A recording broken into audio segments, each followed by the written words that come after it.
Is that me? Is that me? Holy shit, is that me?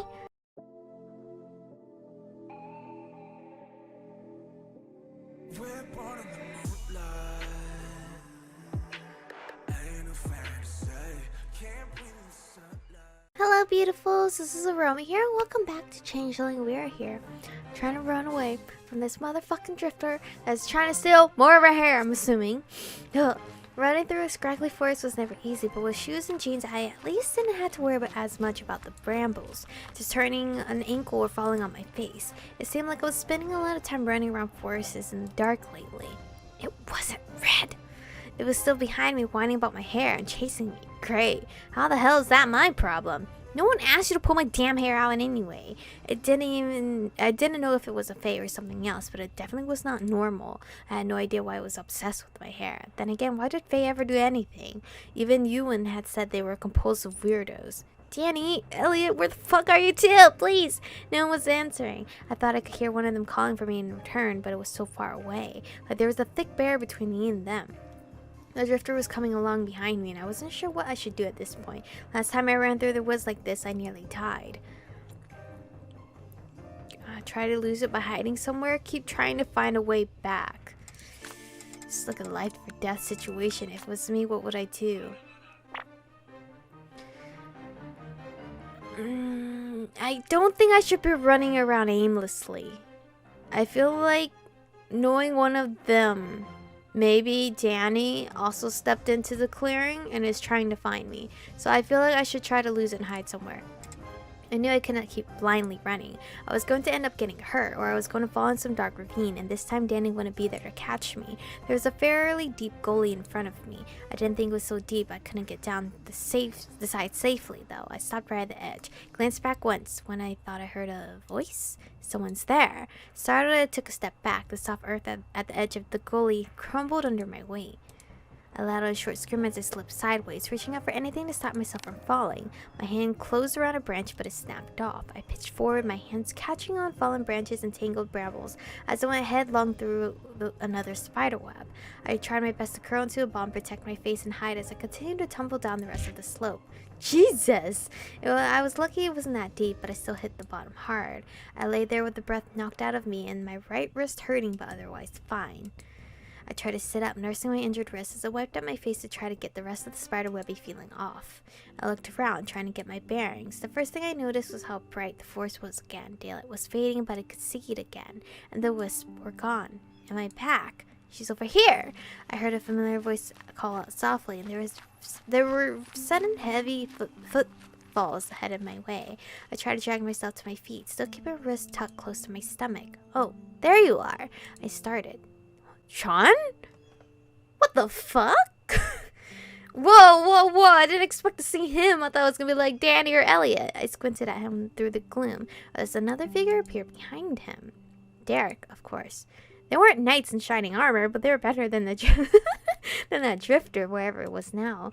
They acted totally delighted to see me as I staggered toward them, casting a wary look over my shoulder. The forest behind me looked totally normal. The drifter was nowhere in sight. I crashed into Derek and he caught me in his arms, holding me tight. You okay? No, something was chasing me.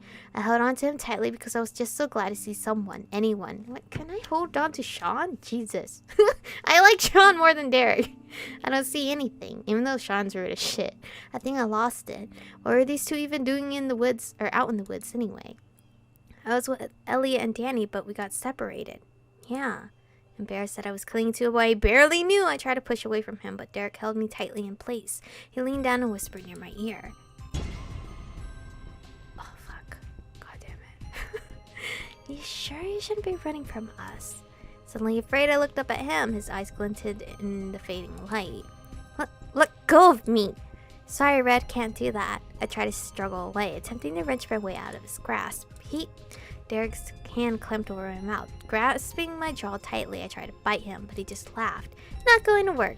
Come on, stop fooling around. Let's get her out of here before they find us. We have to be quick about this. Are you guys kidnapping me so then you can get Danny onto your side? And the only way Danny can save me is if Danny forms a group with you guys, because that's fucked. Derek removed his hand long enough to shove a wadded bit of cloth in my mouth. It felt like a towel. I gagged against it as he taped it in place. Before I knew, he was lifting me onto his shoulder. I struggled, but strength-wise, I was no match at all. They carted me through the trees with ease, despite that I was struggling and fighting back every step of the way. Why is this happening? I couldn't even begin to wonder what they wanted with me, unless they were just creeps. Regardless, I was definitely in trouble. Fairy Rituals, Chapter 7. I quickly decided I needed to conserve my strength. Daylight faded away completely as they dragged me along wherever they were going. Mom's gonna be mad at me. Fighting wasn't going to do any good at this point, but I might have a chance to escape later if I just played along. At night they had the advantage because they could see in the dark and I couldn't. I was as still as possible and just tried to keep an eye on where we were going, just so I'd know how to get away when I escaped. As they carried me along, I found myself wondering just how fast wolves could run. Probably faster than human. Fairy, whatever, faster than me, that was the point. I'd have to be smart about this because I wasn't going to get anywhere in a contest of strength or endurance with these guys. I wasn't sure just how long we walked, and long enough for it to get dark. That's all I knew. Derek climbed a slightly rocky slope, and suddenly we were passing out of the dark forest and into an even darker stone passageway. What the fuck? Excuse me, are you taking me to the goblins? 'Cause I don't have the goblin slayer with me. The air temperature dropped several degrees, and there was a distinct smell of wet dirt and rust. I shivered in an abandoned mine. There weren't many, if any, natural caves in this area, but there were a few abandoned coal mines. I knew that's what we had to have found. The walls were far too neatly chiseled to be natural. I don't know why I said whatever accent I just did earlier was weird. Sean and Derek took me pretty deep inside. I couldn't see a thing, but neither of them seemed to have a problem. When they finally stopped, Derek set me down carefully. The first thing I did was rip the wad of cloth out of my mouth. There was a spark of light and suddenly I could see. Sean was a few feet away, lighting several candles, which appeared to be placed in a circle of some kind. Are you summoning something around me? A bitch! Are you summoning something out of me? I looked around suspiciously, scratched out in the dirt with some kind of symbol. It definitely looked, ritualistic. What's going on? Sorry, Red, this will be over soon. What the fuck do you mean? What do you mean this will be over soon? Are you killing me? I got shakily to my feet, and eyeing the two of them bolted out of the circle. Sean just sighed. Catch her. Derek headed straight for me. He was blocking the way in. There wasn't much room for me to try to dart around him. Almost without thinking, I swept my arm out in a straight line, the way Allie taught me. Oh shit, that's right. I know, barrier. A burst of air shot out from me. There was no lag this time. It struck Derek in the chest. At the same time, a barely visible barrier shimmered to life between us. Derek flew back, landing in the dirt, sliding into the mineshaft wall. Yes, I did it. Congrats to me. Suddenly, two arms are snaked around me from behind. Fuck. I felt hot breath rustling over my ears. The barrier faltered. You didn't forget there were two of us, did you? No, I just wanted you to hug me, Sean. That's all. Oh crap, I had. The girl's so dumb. Sean dragged me back toward the circle, with my concentration broken, the barrier shattered. It hadn't done me any good anyway. I mean, at least I know I could do that one barrier trick, I guess. I struggled violently, kicking both feet in the air as I tried to pry his arms off me. Let go! Okay. All pretenses were gone now. Sean tossed me roughly to the ground this time. Breath knocked out of me, I lay in the dirt, stunned. Derek, hurry it up. I know. I struggled to sit up again, watching Derek stagger to a broken down wooden crate. He picked something up and headed my way. I started to my feet again, but Sean grabbed me and held me in place. That's enough. You're making this more painful than it has to be. You're the ones making this painful. I tried to wriggle out of his grip, but I clearly wasn't going anywhere. Derek grimaced slightly. We're trying not to hurt you. I didn't know why, but in spite of everything, he didn't look happy about the situation. Not that it made me feel a whole lot better. Why are you doing this? What are you doing with me? Just stop struggling, it'll be over soon. Can you explain what you're doing so I don't have to struggle? I'm not going to stop struggling just because you say so. I tried to wrench myself away from Sean again, but he just gripped my shoulders tight. I kicked behind me with one foot, connecting solidly with his shin, but he didn't budge. Derek grabbed my face and forced me to look up at him. I glared as hard as I could. He glanced behind me at Sean. Just do it. We can't turn back now. We need her gone. Gone? Derek held my face tightly, squeezing it so I had no choice but to open my mouth. He set the cup against my mouth and tipped it up. I felt a scalding liquid touch my lips. Drink it. What? You guys intoxicating me with something? What is it? Like the hell I will? I don't... Obviously, he's not gonna tell us what it is. Maybe if I go the pity route. Please pity me. But please don't do this, maybe? I tried to turn my head away, unable to stop the tears that filled my eyes. Please stop this. Let me go. I didn't know what they were trying to give me, but given the circumstances, I didn't think it was going to be good for my well-being. Derek forced me to look straight ahead again. He looked upset, but somehow that just made me angry. If he didn't want to do this, then why is he going along with it? I'm sorry. I struggled, but couldn't wriggle free. Let me go. Derek, just make her drink it. We don't have much time left. Derek yanked me forward and tipped the cup against my face. Scalding liquid poured into my mouth. I tried to spit it out, but ended up inhaling some while the rest dribbled down my chin. I coughed violently, trying to double over, but Sean held me in place. My throat felt like it was on fire. He jerked me roughly against him, keeping me tightly upright. Again? What? What are you doing? Derek started to pour the rest of the drink down my throat. I had no chance to turn away. It was either swallow or drown. The hot drink dripped down my cheek and neck, soaking the front of my shirt. As I struggled to not choke on it, I swallowed desperately, angrily. Tears stung my eyes at both the pain and frustration of not being able to get away. When they finally released me, I doubled over, coughing violently. What was that? My voice was hoarse and my mouth was burning. Sorry, Little Red. He crouched next to me. Truth is, we don't want to hurt you at all, but we really need Dan to stop being so distracted with you. You think this is gonna make things better? The more attachment he has, the more he refuses to form a clan with us. We need him. We might be able to get him away from that stupid vampire, but you're becoming a problem. Why does it have to be him? If it's him, others will join too. We're not safe when it's just the two of us, especially an ex-hunter like me. Ex-hunter?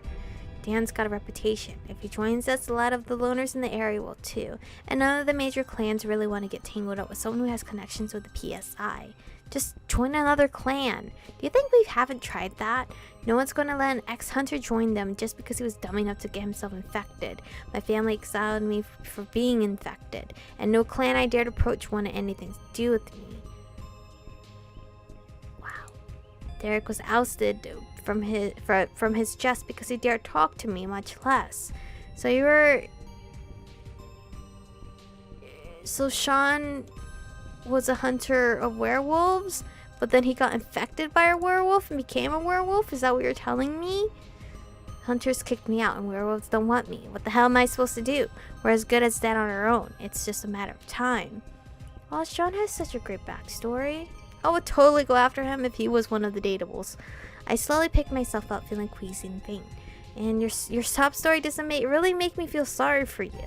Well, you wouldn't understand what it's like anyway. I rubbed at my mouth. It felt swollen, tingling, and the sensation was spreading up into my eyes, down my throat. My vision blurred. Was that poison? You'll find out soon enough. Wow, Sean! He stood and walked away from me as I got shakily to my feet, still wiping my mouth. Can I make myself throw up? Will that even do any good? I tried to stay calm and resist the urge to go into hysterics. Hysterics weren't going to help me. Maybe I should make another break for it. I swayed suddenly, dizziness washing over me. Oh God. My gut clenched and I doubled over, falling to my knees. Everything was on fire.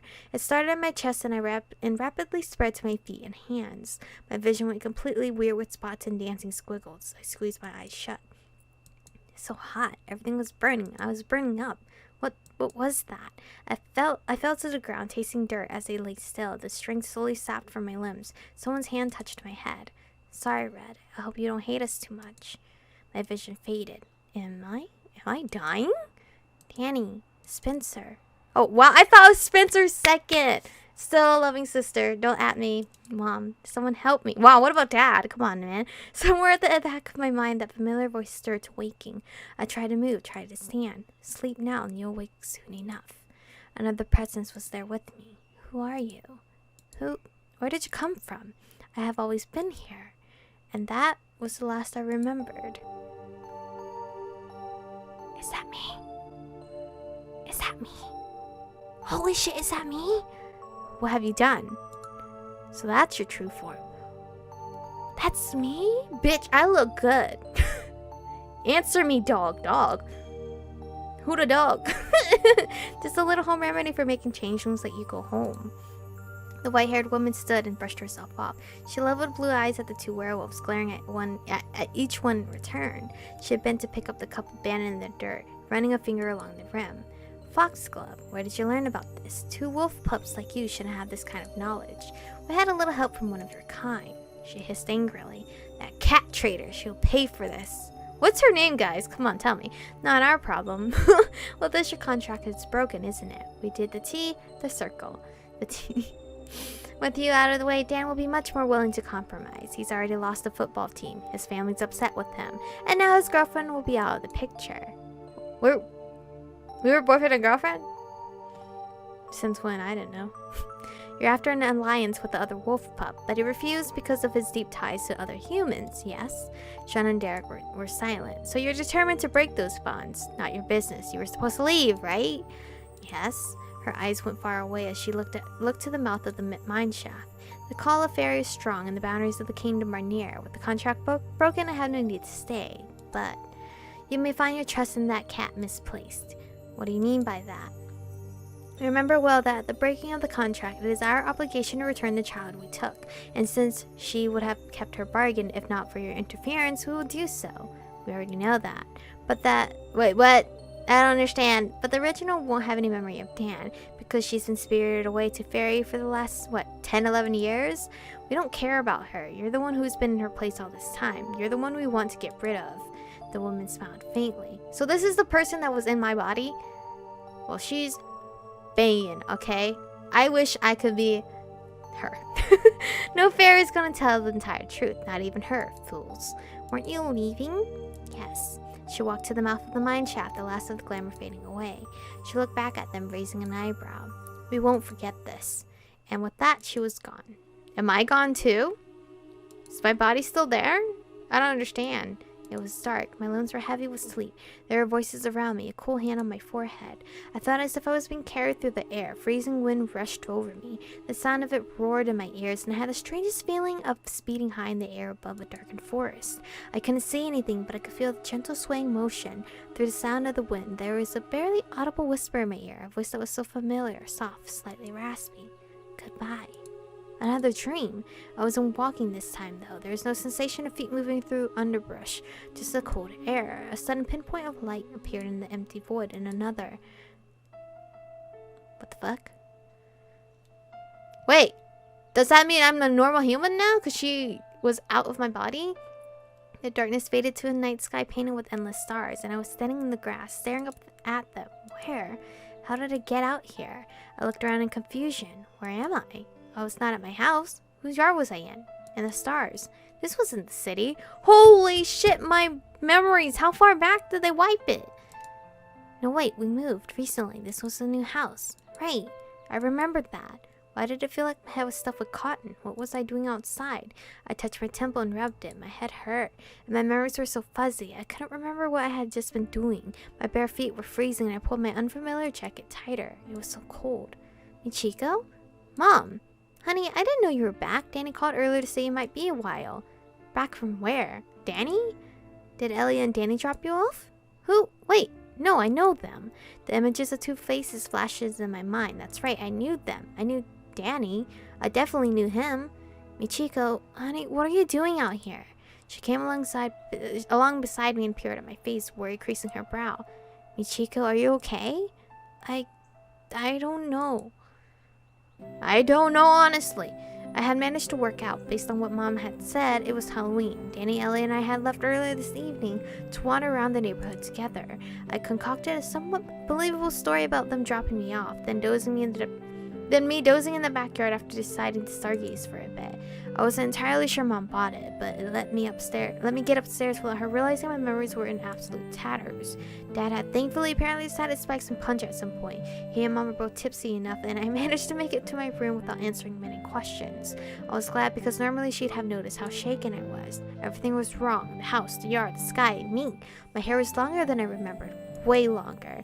At first I thought it was just another broken memory, but as I headed into my room, Spencer asked about it. I slammed the door and locked it without answering. Sliding down the door, I gripped my head in both hands. Panic finally set in. What is going on?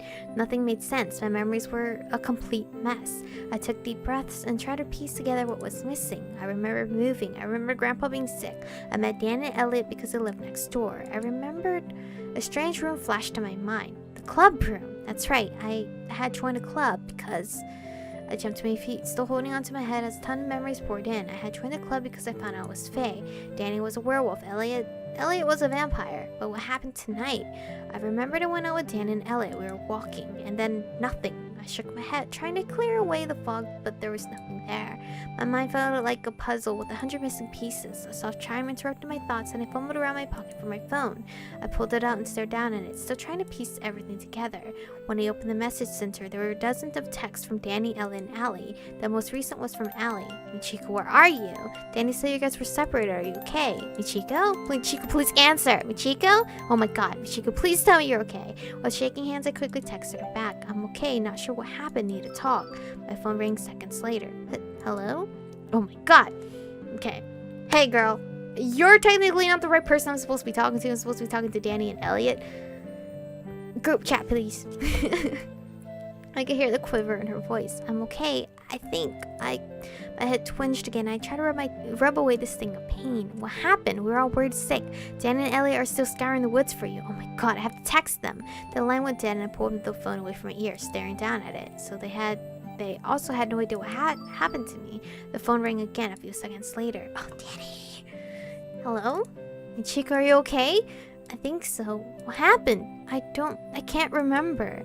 My voice was quiet and I finally stood and walked away from the door, sitting on my bed. I don't know. I'm having trouble remembering things. What kind of things? Everything? I don't know. I was just suddenly standing in my backyard and I was confused. Really confused. I couldn't even remember moving here at first. I didn't know where I was. I didn't even remember you or Ellie until Mom mentioned you.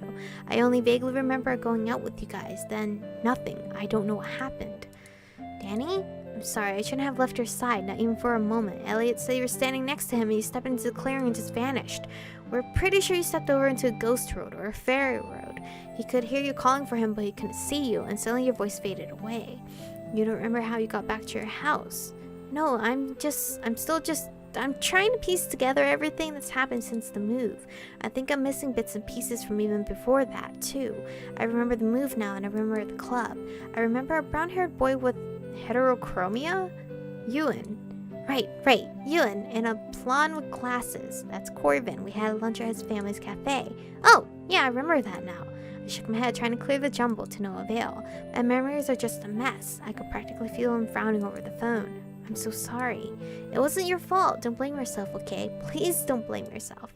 I shouldn't have taken you with us. This wouldn't have happened if he had stayed home. Danny, please.